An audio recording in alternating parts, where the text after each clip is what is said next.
Come join Kyle, John and David as they go through what's on the playlist. Find out what's everyone's favourite at Chicken Soup for the Soul Entertainment. We have a few segments, to be honest. In and out points, no celebs and the gossip. Back in time where we're talking about the big M's, coming attractions, what the cue. Quick checks, who'll be laughing? You abundantly. Welcome to Dual Redundancy. Yes, welcome to Dual Redundancy, the only podcast where you hear all latest in television, entertainment news, and summer box office. Too many hosts with maybe the same draft picks. Hopefully not. Hopefully we can find 9 different picks. I'm one of those hosts. David Allen. The other one is John Berwick. The third one is Kyle Bridger. I would say that I am the Regal to John's AMC meme stock to Dave's. You're direct to video, man. You're a streamer. You're streamer central.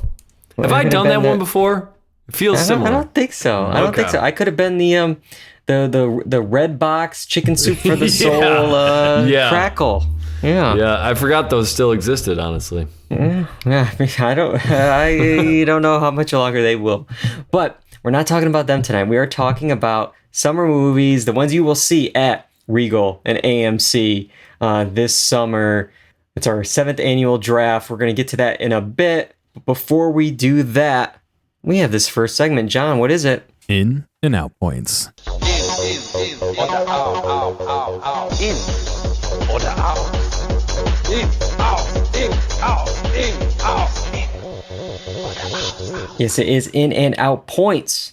We're talking, big blockbuster movies tonight. Let's talk about this one that just had this trailer. I mean, Aaron Taylor Johnson is being rumored to be the next James Bond. But with how successful this new trailer is, it may need to be Henry Cavill. There's a fake Bond trailer going around, Bond 26, that introduces Cavill as the next James Bond, with Margot Robbie as a Bond girl. It went viral, racking in, as of this taping, 3.7 million views and counting, despite the fact that it's completely fake and made by AI. We all checked this out before we started here. Kyle, could you even tell? I mean, this was perfect, right? This is a $200 million blockbuster that was coming out. There's no way that this was made by a computer. I mean, it's close. It's eerie for sure, but you could tell something was off about it. Because I went in because I had heard the Aaron Taylor Johnson rumors, and I'm like, so what is this all about? Wait, what's happening here? Because you just kind of sent it to us. But it looks eerie, man. It looks, the fact that they can do this and we're on the early stages of this stuff, it's only going to get crazier from here. But yeah, I could see why you would want Henry Cavill as a choice, but I feel like that's too on the nose. I think they want something maybe a little more underground that they can like expose. But the trailer was pretty good. It was just off. There was the mixing stuff and some of the clips and the facial stuff was weird. So yeah, the face stuff was weird. I mean, this is Henry Cavill's no stranger to this with that fake mustache fiasco CGI thing for Justice League. And there was points where it definitely looked like that. And that's weird because it's like, so the creator behind this, KH Studio, incorporated various effects, sound design, AI tech, movie analytics, and other elements to bring their vision to life. And there's some stuff where it's like, I mean, I'm criticizing it, but it's like, I don't know how much better I could have done, but like, there's some stuff, poorly green screen, the lips don't sync up, his face looks very manipulated, and it's just one of those things like, there's footage of him. I'm sure there's footage of him in a suit somewhere. Just splice that in like old days, like with the trailers where you would take like, oh, here he is in a suit in Italy. There's your establishing shot. Okay, now here he is playing a game of poker. Okay, use that later on. Like, you could have cut this up together without AI and probably been about the same quality. John, what do you think? Yeah, I agree. Interesting exercise, but there was a lot of times where they were doing the AI manipulation of his face and the lighting just wasn't the same. And that's like a dead giveaway where the scene's a little bit darker and his face is a little bit brighter and, that doesn't work out. My biggest question is, especially since they're using the logo at the beginning, why hasn't Universal axed this already? Like, I'm assuming they're using footage from other Bonds or something to do all this. Why? how is it still up? You know? Yeah. I guess if it's like the parody of it all, or like Yeah, not that I wish for it to be taken Yeah. down, but more of just a conceptual question. Like, you're putting that studio's name on a fake piece of work that you're presenting as real, even if you're disclaiming that is not. You know, like that yeah, feels but I like also playing have with to double fire. check. I don't know if Bond is universal. I mean, there's the MGM logo, which it definitely is part of MGM. But yeah, even it is- Why is the Bond estate not saying, "Hey, get Yeah. the," you know, yeah, like, but even the 007, or whatever? the 007 logo, right? Mm-hmm. That's got to be copyrighted. If it was the right one, I don't even know if it's the right one, but that's got to be copyrighted. And I was gonna, and that goes to say, like, where is the theme song? Like, where is, like, if you're gonna do the logo, at least do the theme song, or like tweak it, slow it down, like they do now in trailers. Dun, dun, dun, you know, like just slow it out. But like, nope. yeah, I cut you off. No, I was gonna ask, like, can they even? Because you're like, why didn't they do this or that? And I'm like, they're basically doing this for free, right? You can't monetize off this something. So I'm like, KH Studios is probably just some dude in the basement. I mean, I don't. Well, that's what I'm saying. Like, I think like you could take, like, I've made videos, I've recreated Arrested Development. You know, opening credits. I remade the Owl Network, social network thing. Like, there is ways to, like, all right, you can cut this, or it's like, oh, he did this one scene. All right, splice that from a YouTube video, put this in here. Like, and you can make something. There's some stuff that's interesting. It's just like, it was just very much of like, here I am standing in this area. It's like, where's the action? Like, Bond is known for the, you know, the fights and this and that, and just maybe the tech's not there for it yet. But again, what can I say? Henry Cavill, before the trailer came out, you know, there was already kind of talks of Bond, would he do it? And he said, quote, "I have no idea. All I've got to go off is the rumors, the same information you have. Maybe I'm too old now. Maybe I'm not. It's up to producers Barbara Broccoli and Mike Wilson, and we'll see what their plans are." I think this is like a great tactic, possibly by Cavill. Is what he needs to do is, maybe he was behind this secretively, but like, you hire someone to make a trailer, you know, to gauge interest. It's like, hey, look, me as 007 here got 3.7 million views. I might be a good choice here. There's some interest in me. And it's like, because it wasn't like Deadpool, I believe, like before the movies, there was like some like concept or trailer or something that was like some test footage that was like leaked. And then that became like enough to like, hey, we got to trust this guy to do Deadpool. It's almost like early product testing, right? Yeah. It's just like getting it out there in the open, seeing how the feelers, what people feel and think about it early. Yeah. Why not? It's like almost like a demo tape for these people. Yeah, exactly. Yeah. So Just a little audition, but and you didn't have to do anything. You just spliced old images of yourself. exactly. Yeah, it's your demo reel. Can help you get the job. And we're talking about like this fun use of AI, but I want to transition in one more thing tonight, where this is now getting a little sticky, a little tricky, because we're going to go into a true crime documentary. I believe it might have been John who sent this one over to me. Netflix has been accused of using AI manipulated images in a new true crime documentary, What Jennifer Did. The documentary revolves around Jennifer Pan, who was convicted of a kill-for-hire attack of her parents. Now, around 28 minutes into the documentary, Pan's high school friend Nam is described as a bubbly, happy, confident, and very genuine person, and these words are accompanied by a series of relevant photos. However, upon inspection of these images, there are signs of manipulation. There's one image here, in particular, showing Pan flashing peace signs with both arms appearing blatantly manipulated, offering evidence that there's some sort of AI-generated use going on. You know, we got this picture here. Yeah, like the left hand, she appears to have only like 2 fingers, missing a thumb, pinky finger, ring finger. But then on her right hand, she's missing a pinky finger, and her thumb appears unnaturally long and disjointed. So, and we know AI is not the great right now with image generating like hands and then appendages. It just doesn't work quite yet. John, what do you think about this? This is some sticky area. Yeah, there's a couple different layers to this. One, if you're doing a true crime documentary, why are you editing anybody's photos at all? But two, why are you using AI that you know is maybe not the best. And even if you don't, when it spits out an image, you can see it's not the best.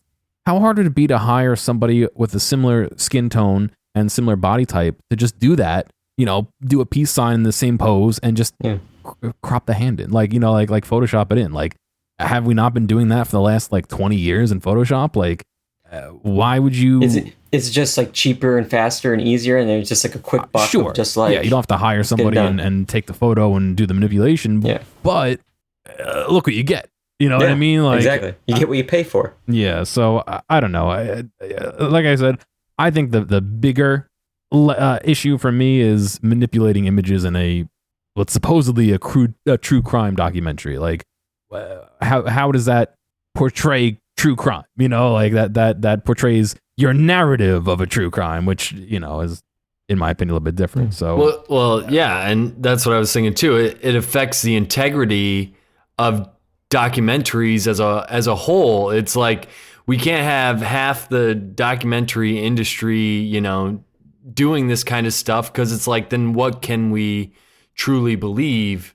But I know documentaries do stuff all the time with the way they tell their stories and stuff, but still, you worry about the integrity of these things, because also when you think about true crime stuff, a lot of these people then get on the internet and they become like internet sleuths, or they're trying to solve the crimes themselves, and it's like, well, this information that's portrayed, is this right? Is this rightly portrayed? Are the characters told truthfully and all those? And are they disclosing their use of AI in the credits or when they show the image? Like, I feel like that should be something they should be doing as well, Mm-hmm. Yeah, because if you do it in this one image, what's stopping you from doing it many other times with other images in the doc? I mean, there's another one with a photo of her face. A number of Pan's features seem suspect here. Long front tooth, strange gap in her right cheek, misshapen ear. So it's like, okay, if you're doing this to the photos, or what else are you doing this to? You're doing it to the audio. Remember with the Jinx, there was a lot of talk, killed them all, of course, and how that was moved around, added, put together. Like, he did say those things, and maybe his intention was there in that tone, but he didn't say it that way. Yeah. And we're already cutting things around, moving things around, but this would be Robert Durst didn't maybe say this, but let's have an AI as Robert Durst say this. And it's just like, whoa. Like, he might have said that in private, but now you're saying that as if he said it publicly on tape. Like, I think it's a very slippery slope that we're going down. It's like, okay, we're doing it with a peace sign, but then it's like, we're going to do it with audio. We're going to do the whole film. Now we're going to make reenactments of different people doing different things. Yeah. It's just not, it's tricky. Yeah, the human brain wasn't meant for this, and we're at the early stages of this, and it's only going to get worse. In 10, 15 years, maybe even shorter than that, I don't know how you can trust any video that you see at that point anymore. That's what we're going down. That's what I fear, is how can I trust any image that I'm seeing?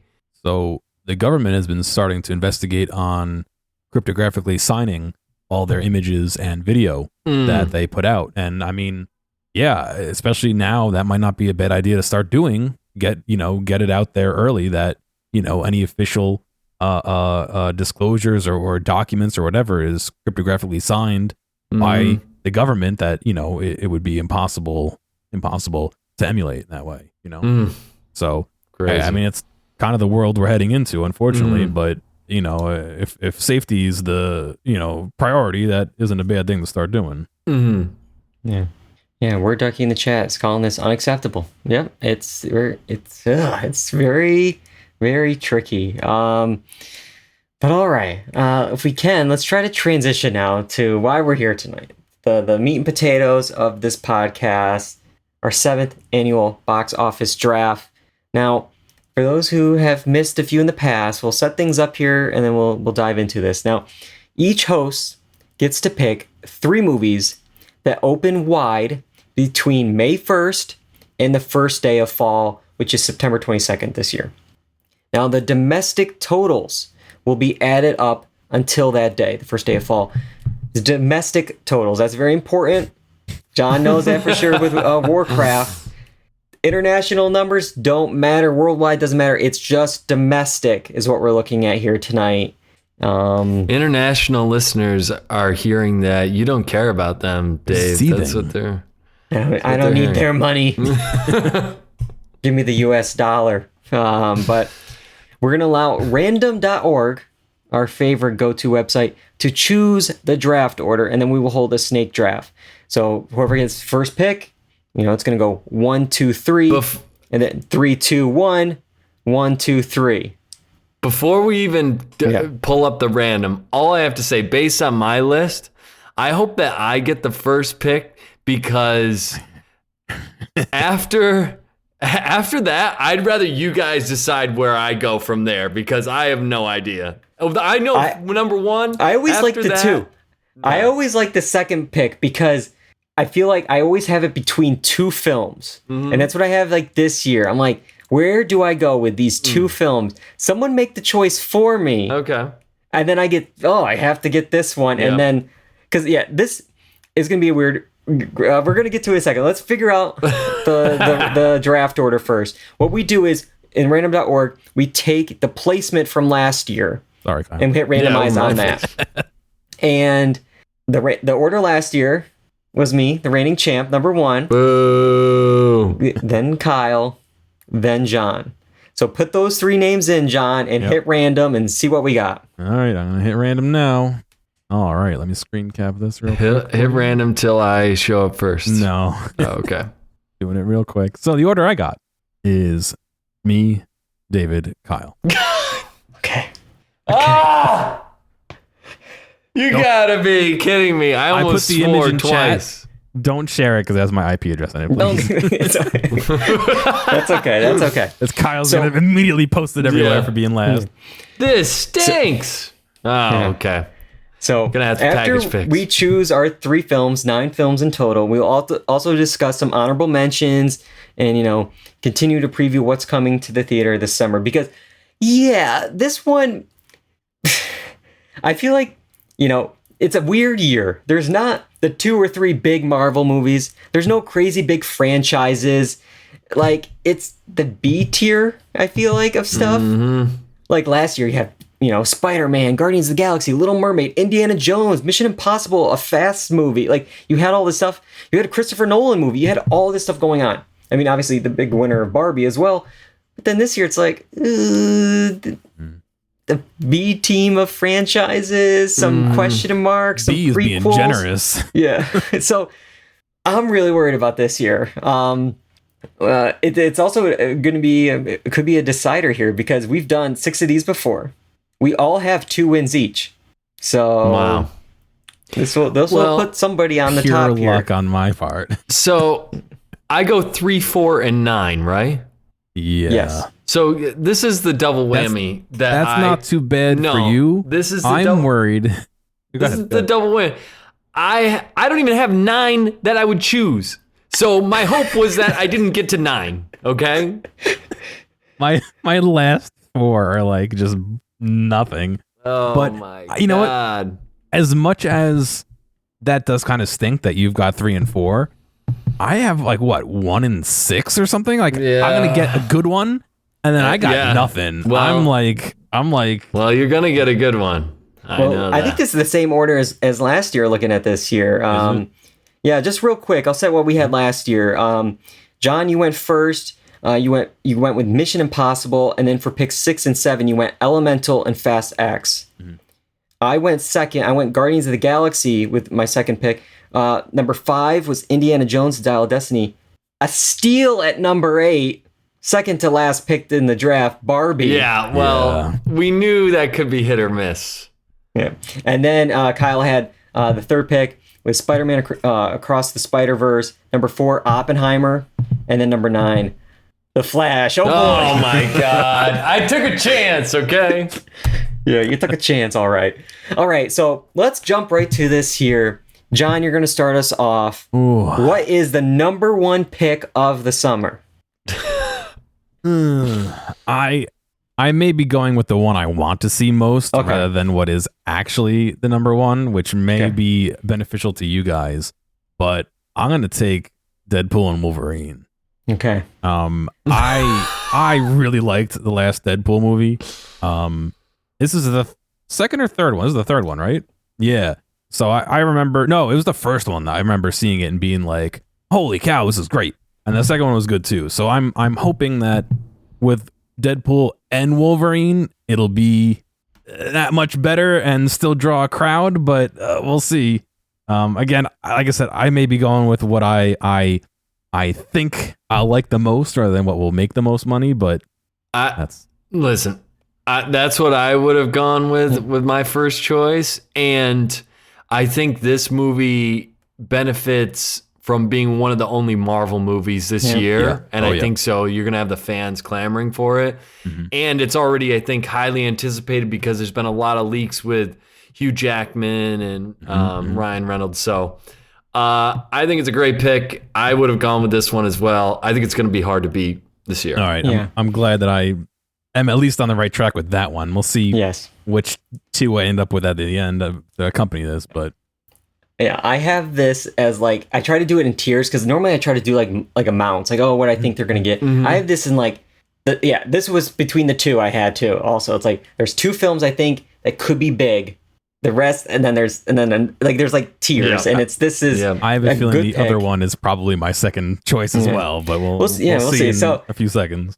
And I'll go through some stats and some things, the numbers, pros and cons for some of the picks here, and I'll say, we have seen this like downward trend of Marvel in like the last year. Sure, Guardians 3 last summer made $389 million. That's good. But it was like actually the lowest start for a Disney, summer start, in that May slot. And you look at like last year's films, Ant-Man 3, 214. The last Marvel film to actually come out was November's The Marvels. 84 million. Under 100 million domestic for that. But as Kyle said, you got one Marvel film this year. So it's like, all right, like, and it's in one of the better series, in my opinion, one of the better factions, I don't know, superheroes, whatever you want to call them. And you got that excitement around, obviously, with Wolverine, like the throwback to that, the buddy comedy of those two. It's coming out. I think it's this, or late summer, but Barbenheimer did well last year.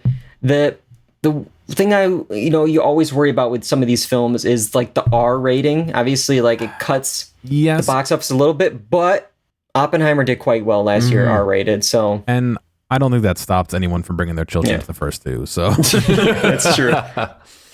Yeah. So the first one in 2016 made $363 million. In 2018, the sequel made $318 million. So it went down a little bit, but I have a feeling this one could go up. I think at the very least, you're probably looking at least 350. Yeah. Comparison, Wolverine. The last Wolverine movie, Logan, in 2017 made $226 million. So, that was obviously a very different type of superhero movie. But, so I think that's a good pick. I'm glad you kind of got to do this for me. And I don't know. I think this first, I wonder if this is where you guys are going. I think, we'll see. We'll see here. So I'm going to go with something that I think helped Kyle quite a bit back in 2022.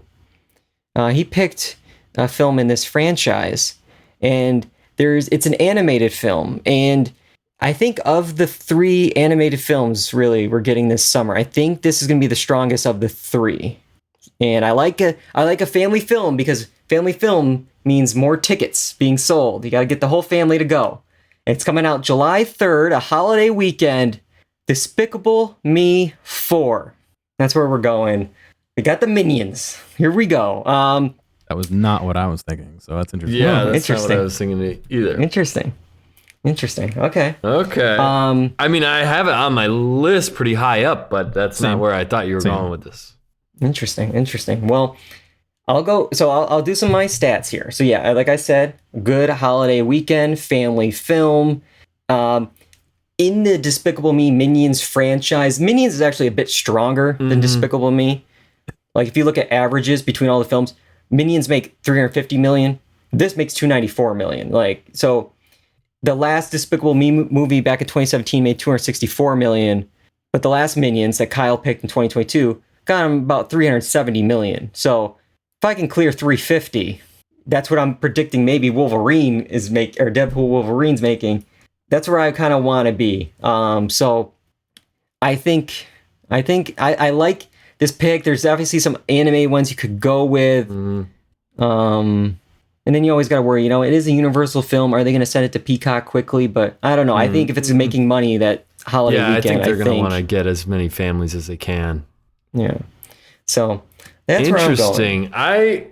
I'm going to be interested to see, based on my couple of picks here, what John thought you were going to go with, because that's not where I thought you were going with. Yeah. I think I might know where you're thinking I'm going, and I have reasons where I don't want to go that way. Okay. Fair enough. But we'll see. Yeah. We'll see. Fair enough. So, Kyle. All right. Go well, ahead. I think this, for what my draft board was looking like, is I think this is a perfect spot for me then. I'm going to package what I think will be solid. I think it's going to be a lot less than what it originally did. Let me get to the first one. So, what I had number 2 down on my list, I think people are still going to come out for it. I can see I think Dave had some hesitation with it, but I think it has a good star. I think it has 2 good stars. Despite my feelings about the trailer, I probably am still going to go see it. And I think a lot of people are going to go see it. And I'm going to go with Furiosa, the Mad Max. That's what I was thinking around. too. Yeah. See, interesting. Okay. So I do think people will show up. A lot of people like the first, the first Mad Max there with Charlize Theron. So I think people will show up for it. I really do. I mean, I didn't love the trailer, but I still think, it's early on, right? In the box, It's I believe it's Memorial Day weekend. Yeah. I mean, which has been hit or miss. Yes. Yeah. With people going out, but I do think over the course of the summer, I think it'll be a good choice. So that's what I'm going with. I had a feeling you could be going there. I have some hesitation with it. I mean, I think with the trailer, I think there's a lot of excitement for this after how the last one did in the franchise. People are excited for this. The thing that stopped me with it was, obviously R-rated, but also the main thing, if we look at the total, actually, even though it was maybe a surprise hit when it came out in 2015, Fury Road made 154 million domestic. So obviously that's almost 10 years ago. A lot of things could change. Yeah. But it's just when it was 150, I was this is the next tier for me. It could be more, but yeah, I feel you. The proof is in the pudding. I got to see the receipts, and it is. It's a completely different audience. There's another big movie coming out the same weekend that may take some screens away. I'm sure this will get the IMAX screens, but it might be sharing some of the real estate. Yeah. But that makes sense to me. I just think people have a good feeling about the first one, and I think that's gonna make them come out for the second one. So I think it'll do well. I think it'll be all right. Yeah. And a lot of people love Anya Taylor-Joy, so or Anya. I do. So now, are we okay to move on to my fourth pick? We are okay. I think this is a good package of picks. This next one was my number 3. It's an animation. I don't think it's going to do as well, but it's a family film. I think a lot of people remember the first one fondly, and that will help out in this one, but I don't think it will do as well as it did previously. I'm going with Inside Out 2. Yeah. So I think between what you chose, Dave, I would have packaged, if you chose Furiosa, I probably would have gone the 2 animated films back to back. So I think this is my best possible solution given what's left over. So I think that's a good one. Here's a question. If you had a choice between Despicable Me and Inside Out, where would you have gone? You'd have gone. I was concerned because I thought Despicable Me's been kind of going down, and I knew the Minions was more popular. And I just think the Gentle number Minions. 4.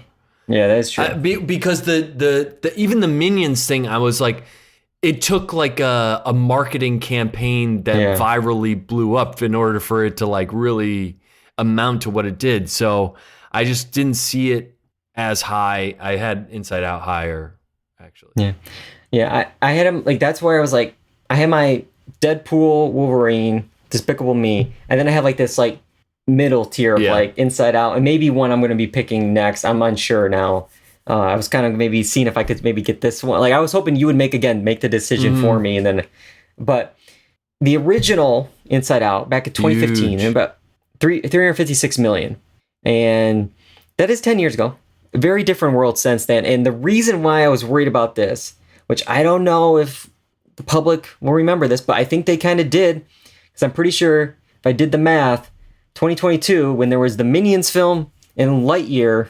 They didn't care about Lightyear, and they went to see the Minions film. And, like, I think the whole thing, Disney really screwed up with the Pixar releases on Disney Plus, with the pandemic and everything going on. Elemental last year, the worst opening for a Pixar movie in 30 years. It had legs, it got to 154. But, again, we look at the year before with Lightyear, and that Toy Story franchise IP of it all, 118 million. So, like, you compare that to old numbers like Finding Dory of 468, Incredibles 2, 608, Toy Story 4, 434. It's like, the last two Pixar films are like 118, 154. And I think people are like, oh, yeah, Disney, Pixar. I got Disney Plus. It'll be on there in a month. Like, so that's where, that's what worries me about this specific film. And that's why I picked Despicable Me 4 over it. Just like, I think there's more love for Inside Out 2 than there would have been for Lightyear, even though there's probably more love for Toy Story as a whole, but again, it's the second in this saga of characters, and it's from a while ago, whereas Lightyear was coming out not too long after fresh IP. And it's technically new, and it wasn't that long after Toy Story, the latest Toy Story, right? Toy Story 4 was 2019. So 2022 for Lightyear. Yeah.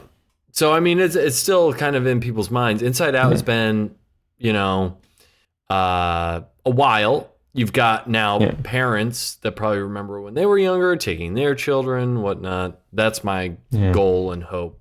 Yeah. No, I mean, you got to bank on families. Usually, it's like And another tricky spot is like, I feel like where it is in the summer, Pixar loves this like June slot. It's done well for them before, but it is a few weeks before Despicable Me 4, which is on a holiday weekend. And this other film is the one I'm like debating about picking, which may surprise you guys.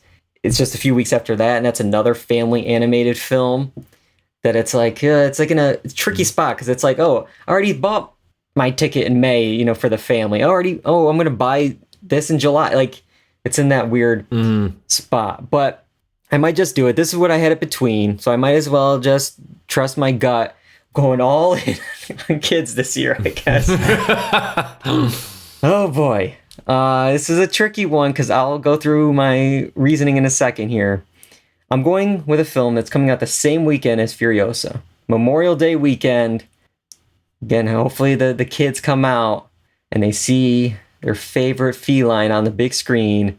Garfield the movie. Wow. Oh my goodness. Oh wow. Am I tanking myself here? What's happening? No, do I even have an image? Oh, I do have an image for that. It's under T. You have an image. The Garfield movie. Oh my gosh. Yeah. I mean, maybe. I don't know. The other ones have not been so hot, right? This is the only Garfield movie. I thought there was been like Well, there was a Bill Murray Garfield in 2004. That was like forever ago.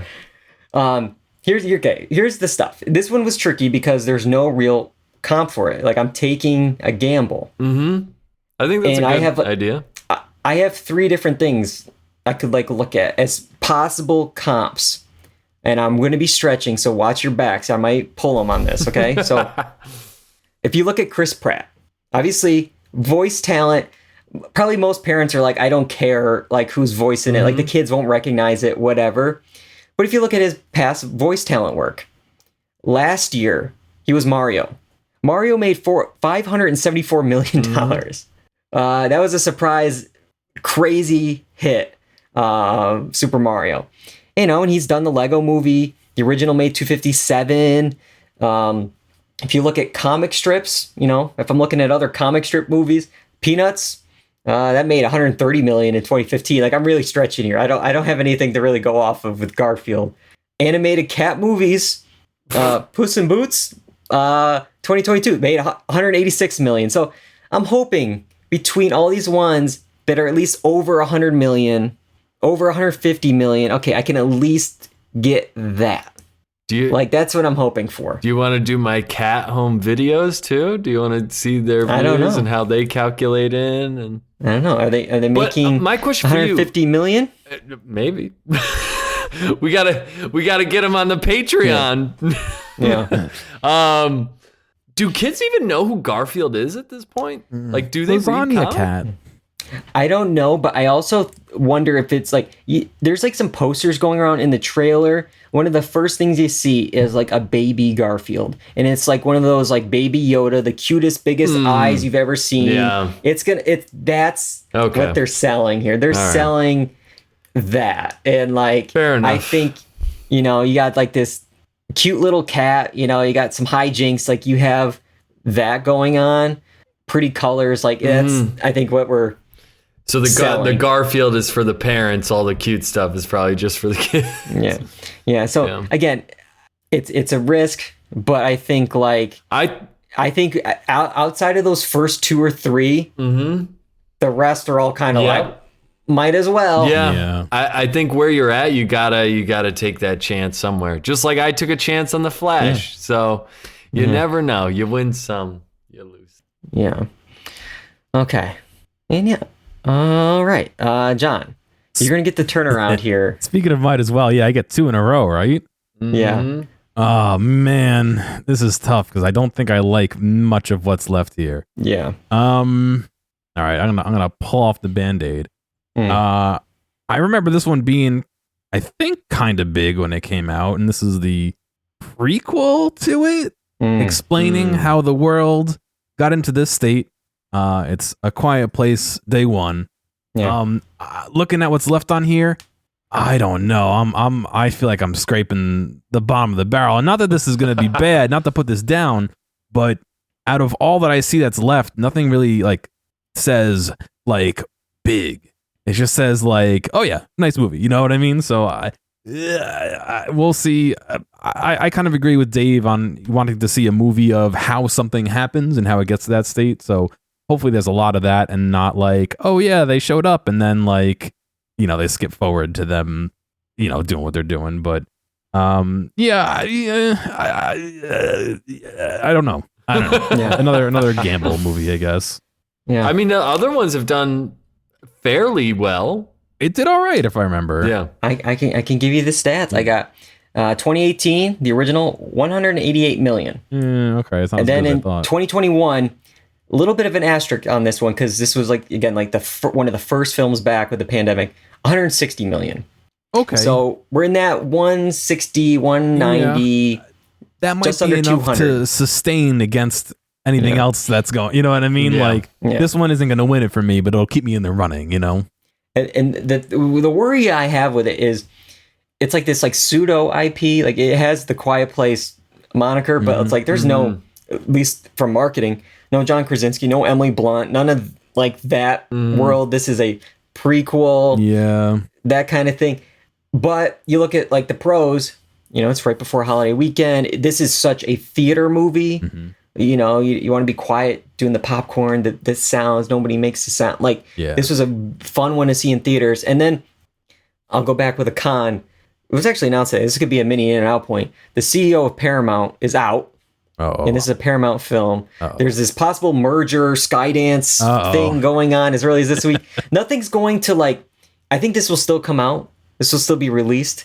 But the company feels very unstable I'm worried that they're going to do a correct release strategy for this film. Where somehow it's going to get lost in the blowback. What happens if it gets delayed? Am I just messed? I just lose? I think no.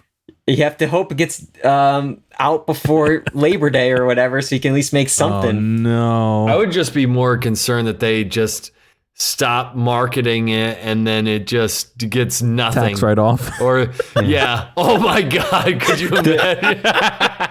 That worries me. Did anyone pick a Universal film? Because we might be in trouble. Oh man. Oh boy.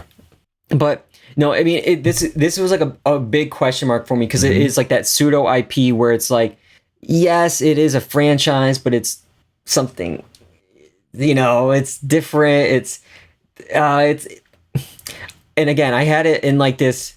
Again, we're in like my third tier of things, and like in my third tier, I'll tell you, I had like of this, I had Furiosa ahead of this, then This Quiet Place, and then I can't tell you my next one yet.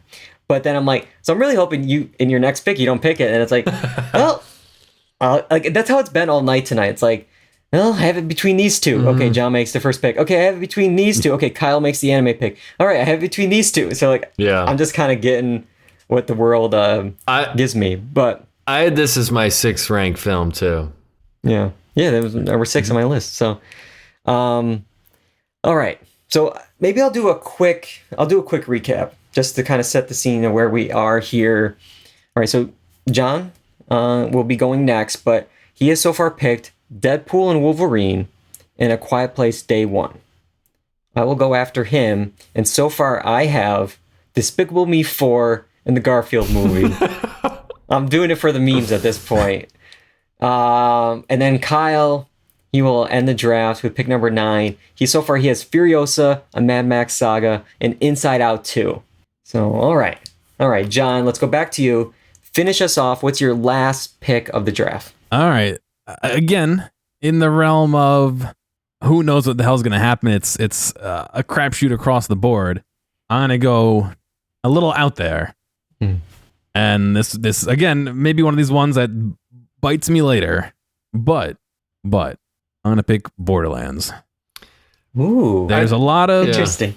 Okay to big names in this. It is a video game IP, but I feel like it's a more, not American, but a more English-centered IP rather than Warcraft, which is very much, it's in every language and all that. Not that Borderlands isn't, but, I'm hoping that this does, again, well enough to sustain, and maybe I can get, that Wolverine Deadpool to push me a little bit ahead of everyone else. But again, like I've been saying with the other ones, who knows?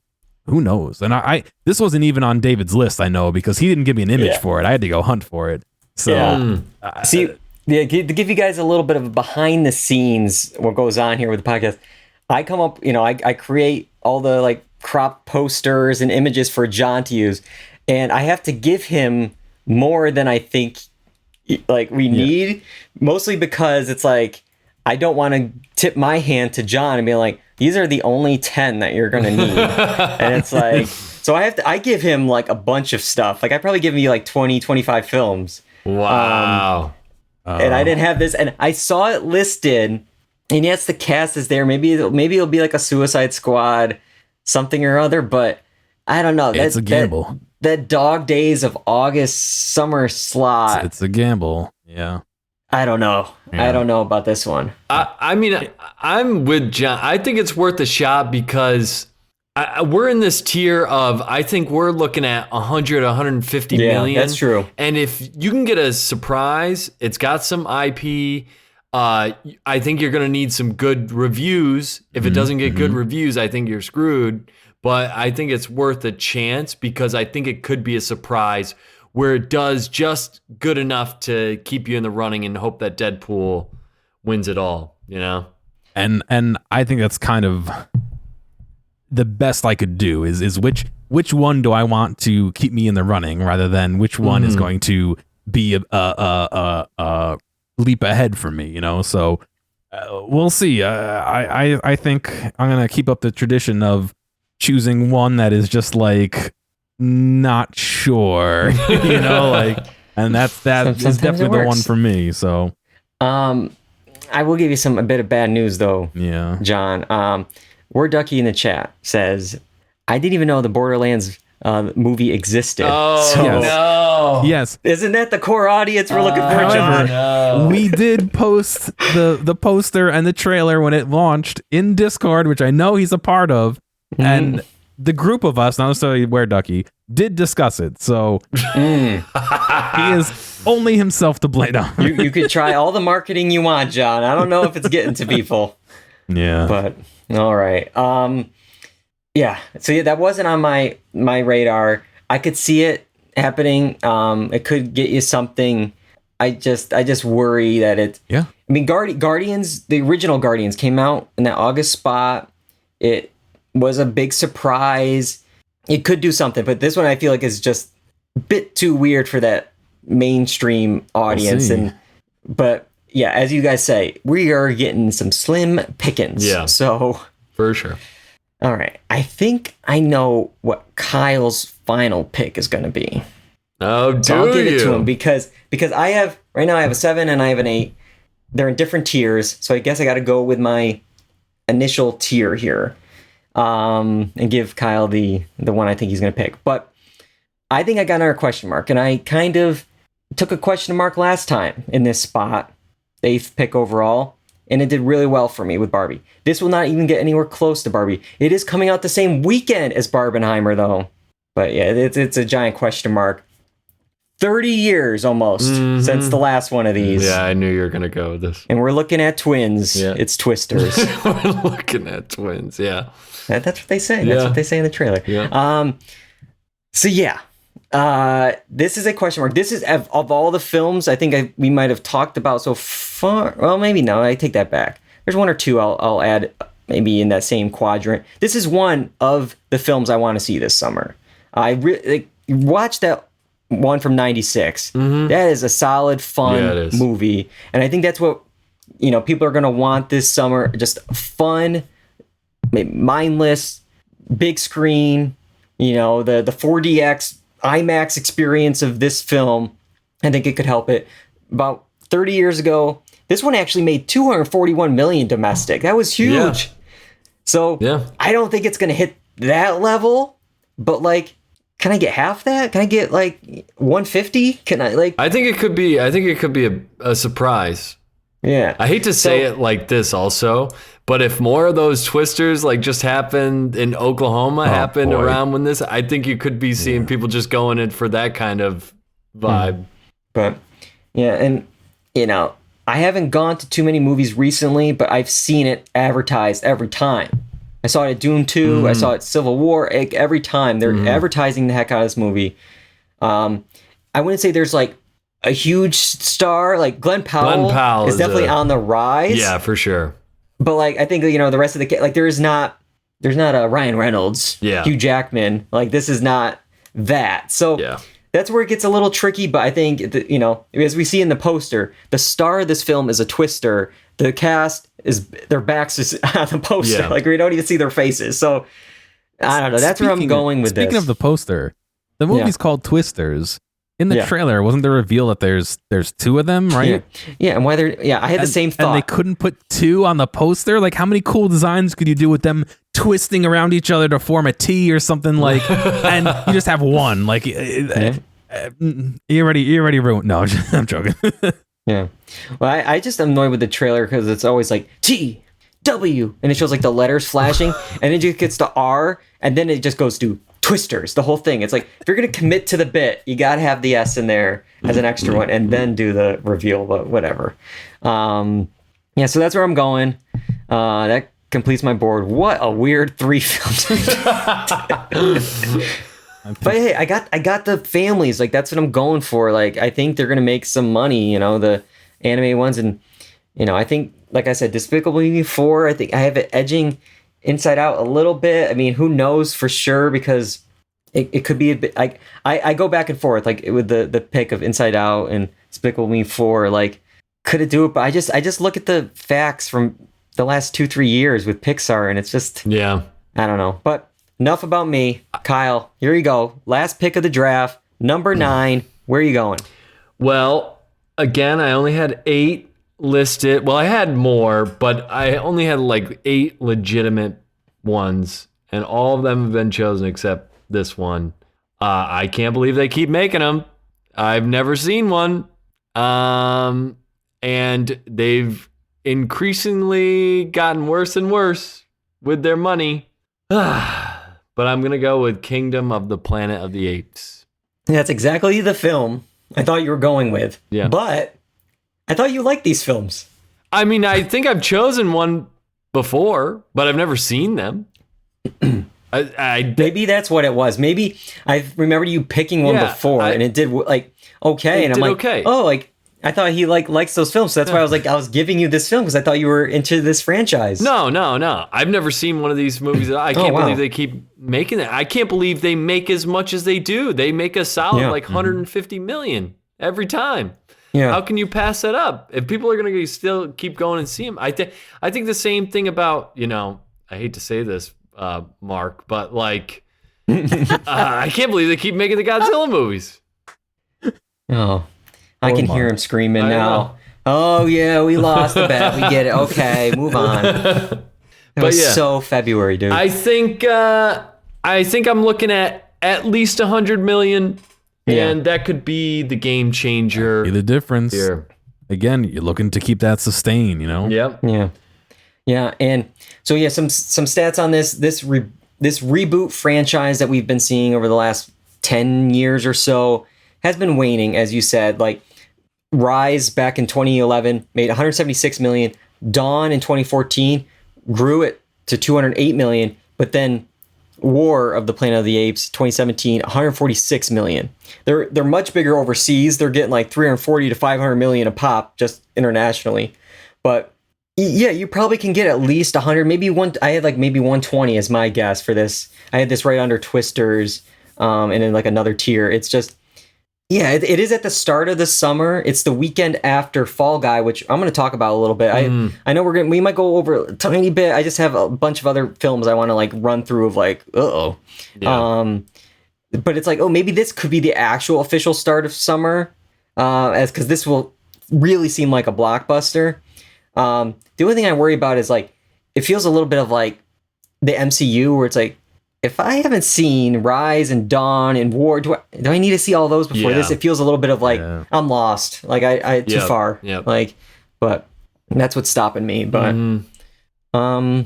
yeah. All right. We're going to go through some honorable mentions here, some bombs, some ones that we're going to see. We're going to kind of talk about everything here.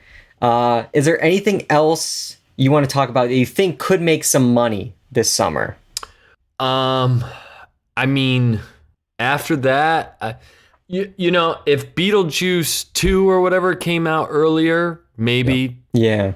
But I really think that we're looking at like just 100 million, maybe, like for any of these, if it's good. Like the Bad Boys, I can't believe that they're still around and kicking. You know what I mean? Yeah. Bad Boys, which I'm shocked by this number. I actually had this right under Kingdom of the Planet of the Apes because they keep doing better. Like in 95, 65 million, then 2003, 138 million. January 2020, right before the pandemic, 206 million for the third Bad Boys. So they keep rising. Obviously, the Will Smith of it all is going to be a little interesting with the promotion of it. Yeah. My only complaint is you name the third film in the franchise, Bad Boys for Life. For Life. Yeah. Why is that not the name of the fourth movie? It makes no sense. They didn't know that they were going to do a fourth one. I guess. They just keep getting more money and they're like, oh, wait, we got to keep doing them. Yeah. I want to talk a little bit about the Fall Guy. That's coming out this weekend, the start of the summer. I'm worried about this one. This has bomb written all over it to me. Yeah. You already could see the headlines. The Fall Guy falls at the box office. Yeah. It's they're doing a lot of marketing for it too. I think they're overcompensating. I think it's not really based on like it's no real IP. It is based on a 1980s TV show, but that goes to show it's not really based on IP. If I had to like really scrounge and look that up, it's just I don't know. This is where normally the Marvel film starts. This is like it signals the start of box office. I feel like as much as I would maybe check this film out, Ryan Gosling, Emily Blunt, okay, but I don't know. And to transition to another Emily Blunt adjacent film, I'm really worried about If. Yeah, that looks bad too. Everything I said about Paramount still holds true with this film, but man, this doesn't even look. I know it's a family film. I don't want to knock it, but like it looks very like old school 2008. Like it just doesn't look like anything. But yeah, I don't know. Yeah, I'm worried right about from the that. trailer. I just don't. I don't know. I don't get it. I don't get it. I got another bomb for you. All right. I think this one's gonna be big. Harold and the Purple Crayon. I think this one is supposed to come out multiple times here. Yeah, you remember this book? No. You don't remember this book from your childhood? It was like a baby going around with a purple crayon. No. Whatever he draws comes to life. No. John, I'm not crazy, right? No, I had this book when I was young. Yeah. It's a good book, but I don't know if it's going to be a remember this at movie. all. Yeah. It was a fun book as a kid, and what I don't understand is why is Zachary Levi like? Why is he the star of this? Like, what child wants to see a man in his 40s playing with a crayon?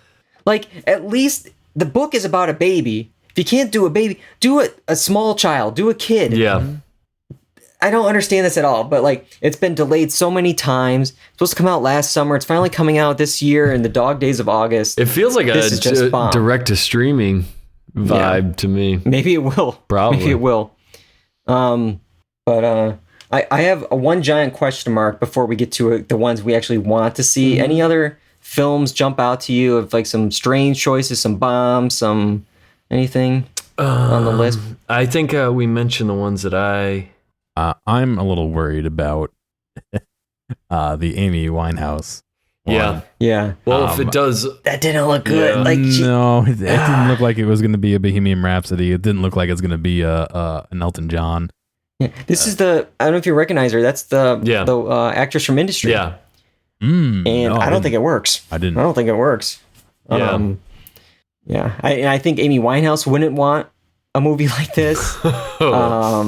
But yeah, yeah, I that didn't look good to me either.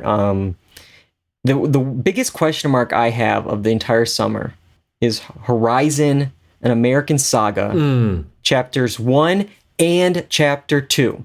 Oh boy. That's what is interesting I didn't about even this. realize It's that a was two. two-part western starring Kevin Costner. 2 parts in one summer. Now, the first one's going to come out June 28th. The second part, August 16th. That's just 49 days in between. And to put things in perspective, that would be like today versus March 11th. Yeah, you know what? If chapter 1 does great, then they're just setting themselves up for an immediate like success again. But you're banking a lot on chapter 1 being good to make people want to see chapter 2 without having that, that metric of, oh yeah, people enjoyed it, we can expect to make X amount. You're kind of just throwing all your eggs in a basket and hoping they don't break. But here's the thing: if you wanted to go see chapter 2, are you going to leave chapter 1 in theaters for people to still see chapter 1? Because I can feel people going Can like, you do the double feature? Like, yeah, I wanted would to that help them, with double featuring it? Yeah, I But wanted to see also, this, is there but- enough screens for it? yeah, What if you missed the first one? Yeah. It's That's not what going I to be mean, on demand.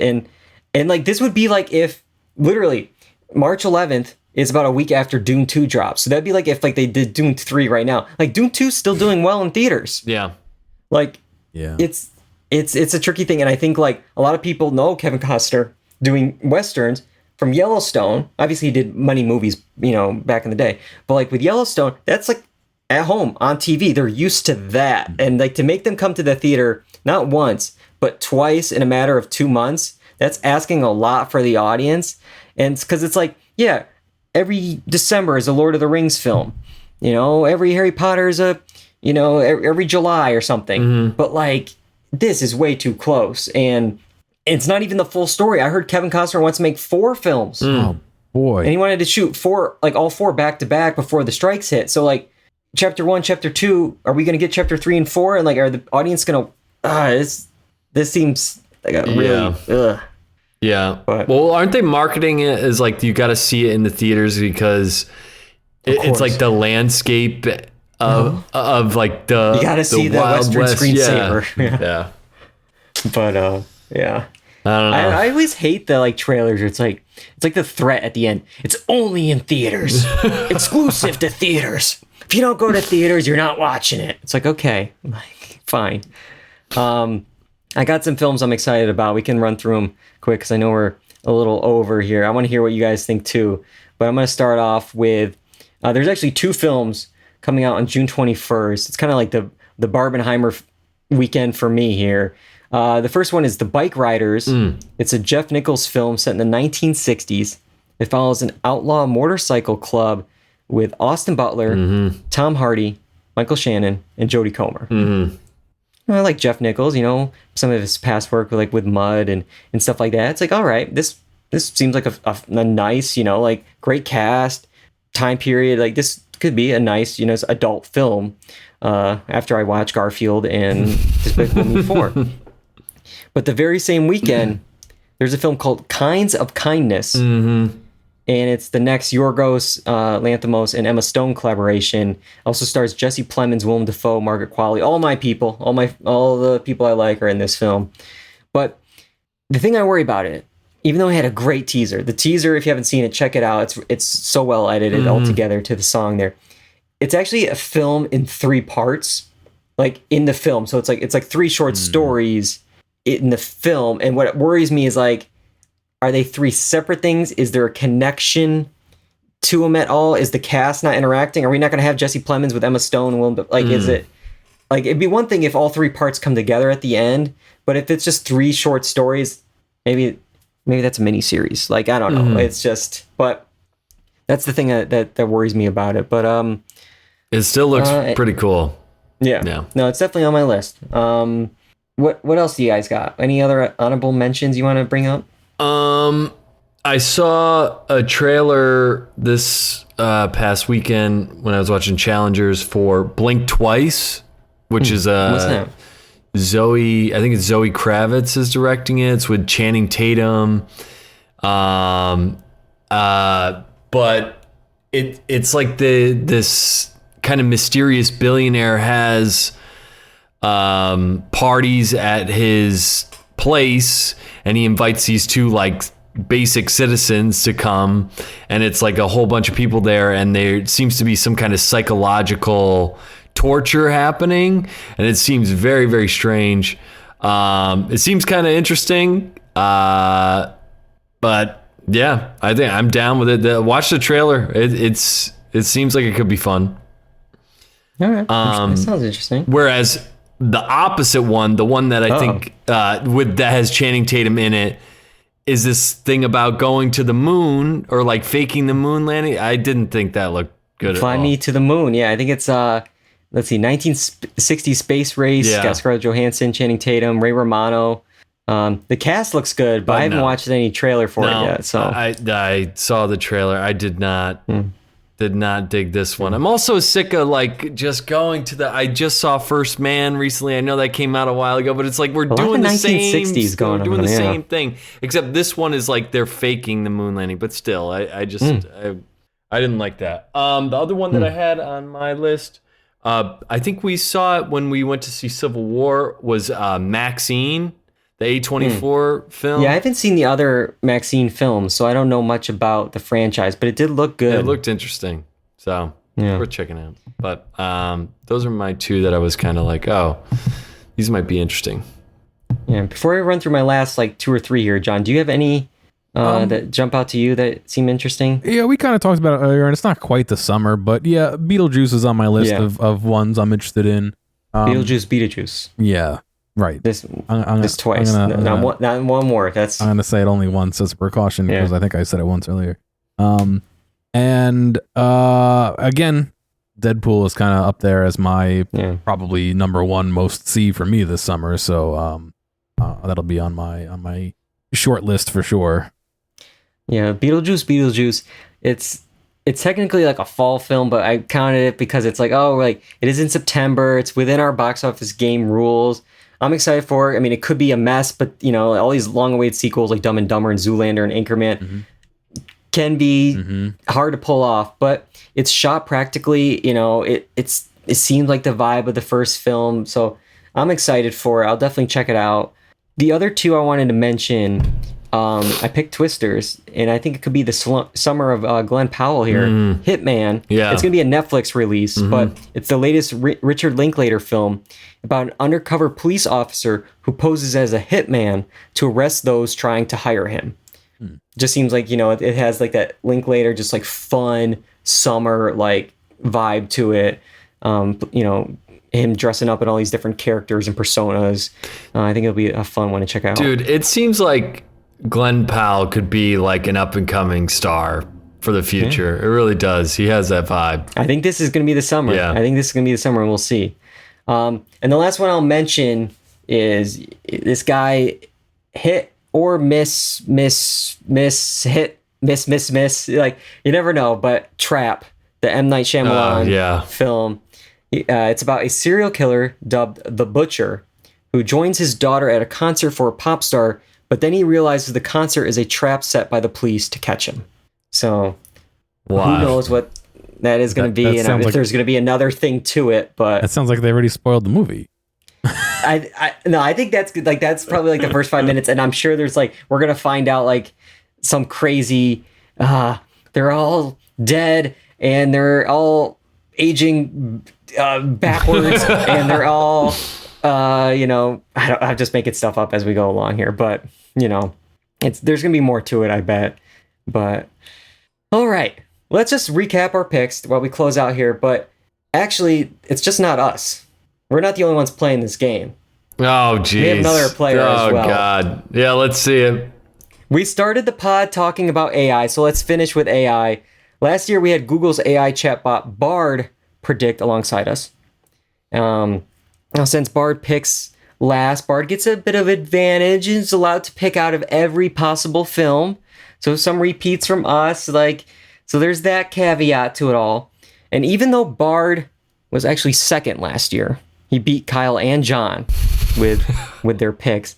Bard actually decided to rebrand this year, go for first, and is now called Gemini. This is Google's AI chatbot, Gemini. We crunched it as soon as we picked our films. I ran it. John made the graphic here. This is what Gemini picked tonight for their three films. Went with the number one pick of Despicable Me 4. Good choice. Wow. Gemini said, "This is a safe bet. Despicable Me franchise is hugely popular with families. In the last installment, Despicable Me 3 made over 1 billion worldwide."